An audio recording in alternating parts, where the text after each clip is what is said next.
suis le porte-parole de l'association Mousso. C'est le mouvement donc, de solidarité pour le développement de Guinguinéo, qui regroupe des fils de Guinguinéo, de la diaspora donc, et du Sénégal. C'est un mouvement qui est né cette année, donc en 2020, donc, qui regroupe, comme je l'ai dit tout à l'heure, donc des fils de Guinguinéo, surtout des filles. Donc, parce que les membres de la France donc, sont des femmes qui sont en France, et aussi des fils de Guinguinéo. Donc, c'est un mouvement humanitaire, à but humanitaire et non lucratif, apolitique aussi, donc, dans le but de développer donc, notre chère ville qui est Guinguinéo. Dans le contexte du coronavirus, donc, on a participé par des enveloppes donc pour venir en aide à la commune de Guinguinéo. Ensuite, donc, au département, à travers le préfet. Ensuite, donc, c'est la première activité sur le terrain. Donc on doit reboiser cette école, qui est le CEM Abou Diaw, qui fut un imam émérite ici dans le campement. Ensuite, l'école d'Oudkanté, qui est une école très vieille, c'est une école qui a presque 60 ans. C'est notre première activité, donc reboiser donc, à travers donc, ces deux écoles, donc, et implanter 665 plants. Donc à presque hauteur de plus de 300 plans pour chaque école. Donc c'est notre première activité sur le terrain. Mais précédemment, on a fait des enveloppes par rapport au Covid. Vous avez également impliqué les élèves. C'est vrai, on était dans le principe d'un élève, 3 arbres. Donc, parce qu'on a regroupé 75 élèves. C'est des élèves qui ne partiront pas cette année. Ce n'est pas des élèves de CM2 ni des élèves de 3e. Parce que pour un suivi, parce que les Sénégalais ont l'habitude de planter des arbres, mais il n'y a pas de suivi. Donc reboiser c'est bon, mais suivre c'est mieux. Donc on a une commission de suivi donc, de cette activité pendant toute l'année. On sera donc régulièrement ici dans cette école, dans les deux écoles, pour pouvoir vraiment suivre et à la fin de l'année évaluer.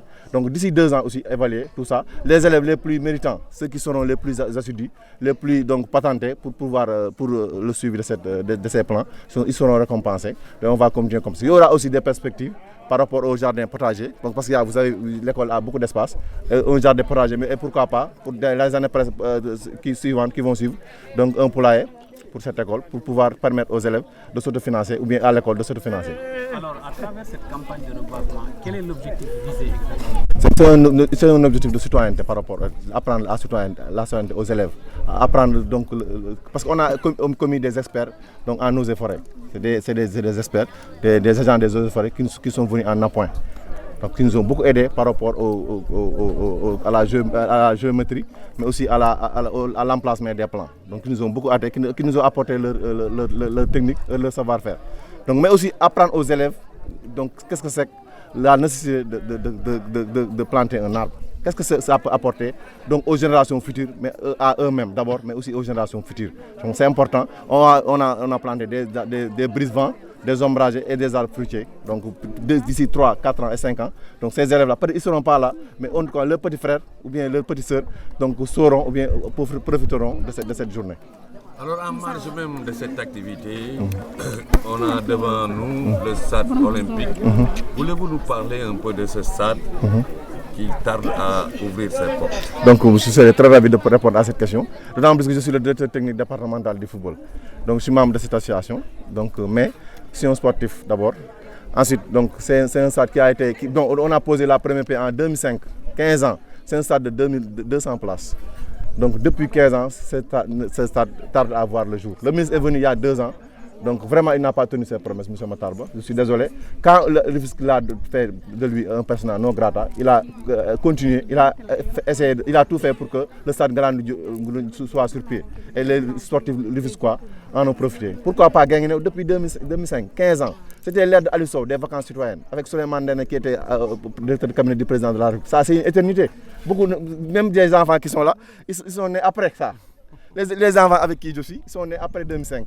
Donc peut-être qu'il y a des gens qui ne verront pas ce stade-là, parce qu'ils n'ont pas vu, ils ont été là pendant la pause de la première pierre, mais ils sont partis. Tellement le stade, c'est une éternité. 15 ans pour Guinguinéo, qui est un département, qui a des sportifs, qui a des internationaux de football. Donc il y a une lauréate qu'on va primer tout à l'heure. C'est une sportive qui a été première aux IASU, donc à Kaola. Donc c'est un département de sportifs, c'est une commune de sportifs. Même 200 places, on ne peut pas régler ça. Donc on me dira que la commune est gérée par une opposante, mais ça, ce n'est pas une raison. Ce n'est pas une raison d'État. L'État est là pour tout le monde. Je pense que Guinguinéo a été oublié par l'État par rapport aux infrastructures sportives. Parce qu'à travers tout le département, il n'y a pas un seul terrain de basket. Donc c'est la seule infrastructure digne de son nom dans le département et qui tarde à voir le jour. Vraiment, on est désolé. Donc tout le monde est découragé, mais on va continuer le combat. Le ministre a fait des promesses ici, mais il ne les a pas tenues. On est désolé vraiment pour ça. Mais on lui rappelle ça encore une fois à tout le monde pour que vraiment qu'il vienne en aide à Guinguinéo pour qu'il puisse disposer de son stade. Et c'est un stade Olympe Africa. On lance un appel à Olympe Africa pour qu'ils viennent inaugurer le centre. C'est un centre Olympe Africa avec Diagne Ndiaye, donc d'Iconos, qui ont financé une partie de ce stade-là. Donc ils viennent, même si le stade n'est pas inauguré, le centre doit démarrer parce qu'il y a des activités de gymnastique, d'athlétisme et d'autres, de handball et badminton. Beaucoup de sports, beaucoup d'activités qui vont voir le jour avec la naissance du centre. Le centre, même si le stade n'est pas prêt, le centre peut ouvrir pour commencer les activités. Donc mouvement Mousso, donc day regrouper ay doomu Guinguinéo gi nekk bitim réew ak fii Guinguinéo donc li ñuy def nag mooy solidarité la ñuy def dañuy jàppalante dañuy def social mooy dañuy dimbalante donc dañuy def aussi donc activité de développement dañuy jàngal xale yi citoyenneté donc nan la ñuy mën a donc taxawal seen dëkk taxaw boo xam ne donc taxaw bu am solo la donc loolu moo waral activité bi tey mouvement Mousso nag politiqueul donc li ñuy def tam utuñu si xaalis dañuy def rek yàlla tax ak suñ dëkk mu tax muy Guinguinéo. kañ la juddu ak ñan ñoo ko composé. waaw ren la juddu donc ci presque ci mouvement ci kii bi coronavirus bi la juddu daanaka donc foofu def nañ fa ay activité jox nañ fa ay enveloppe mais activité bu ñuy njëkk sur le terrain bii la dem ci terrain bi ñëw reboiser mooy ji ay garab donc gàncax bi pour xam. fan ngeen ko ji. ci école bu ñuy wax bi sem bi ñuy wax imam Abou Diaw imam la woon fii donc bu génn àdduna ñu ñaan yàlla nañu yàlla taas si barkeem bu def lu ne vraiment def na fi lu bari macha allah ñu tuddee ko école bi ñu ñëw di reboiser fii école bu sem bu bees la te CRM bi dañ ko seetlu aussi dafa am résultat yu baax day am ay 100% BFM ak école Doudou Kanté nga xam ne daanaka presque école Guinguinéo yëpp élémentaire la parce que moo ci gën a yàgg foofu la ñuy def fii tey lañ commencé fii mais après dañ koy àggal incha allah école Doudou Kanté ñu nar fee jëw nag juróom 665 plans mooy juróom-benn fukk ak juróom-benn fukk ak juróom-benn téeméer ak juróom-benn fukk ak juróomi ay garab yoo xam ne dañ koy séddale si ñaari écoles yi. jubluwaay bi lan la lu ngeen ci waaw xam nga nit ñi xam nga gàncax dafa baax ci dëkk ci réew donc Guinguinéo xam nañ dafa xawoon na sooxaale ci côté boobu donc xale aussi ñu leen jàngale parce que ñun dañoo commettre dañoo oo ay experts yoo xam ne eaux et forêts lañ nekk ay agents lañ ñu ni seen apport technique jàngal nañu nan la ñuy jiwee garab nan la ñuy entretenir garab donc loolu yëpp si ñoom lañ ko jëlee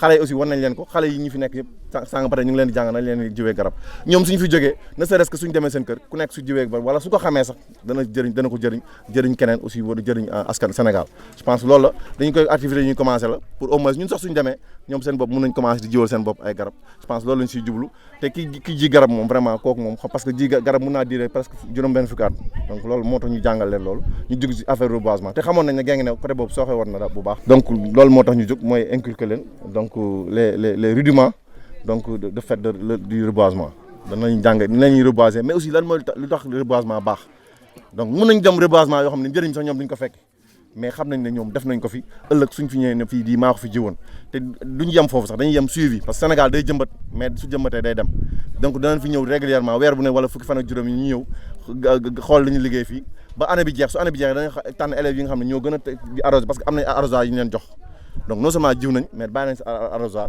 suñ joxee arrosoir ñu suñ demee ba année bi jeex parce que su nawet bi jeexee arrosoir bi mooy commencé su jeexee nag incha allah dana xool élèves yi gën a méritant ñu neexal leen donc pour que vraiment xale yi ñu gën a am sawar ci affaire reboisement bi donc fii moom bu daanaka ñun dañoo waxoon dañoo jàppoon ne école bi dana jël 75 élèves mais ëpp na ko moom vraiment parce que am na ñoo xam dañ leen woo mais am na ñoo dañoo ñëw spontanément am population yi aussi dañoo ñëw spontanément acte de citoyenneté mais aussi bëgg seen gox gis naa fi ñoo xam ne ñu bëri man sax waxuma leen ko wax dëgg yàlla mais ñëw nañ loolu lañ bëgg daal loolu mooy développé dëkk duñ xaar état dara duñ xaar dañuy defal suñu bopp su état ñëwee daf ñuy gunge rek donc loolu daal moo tax vraiment kontaan nañ trop waaw.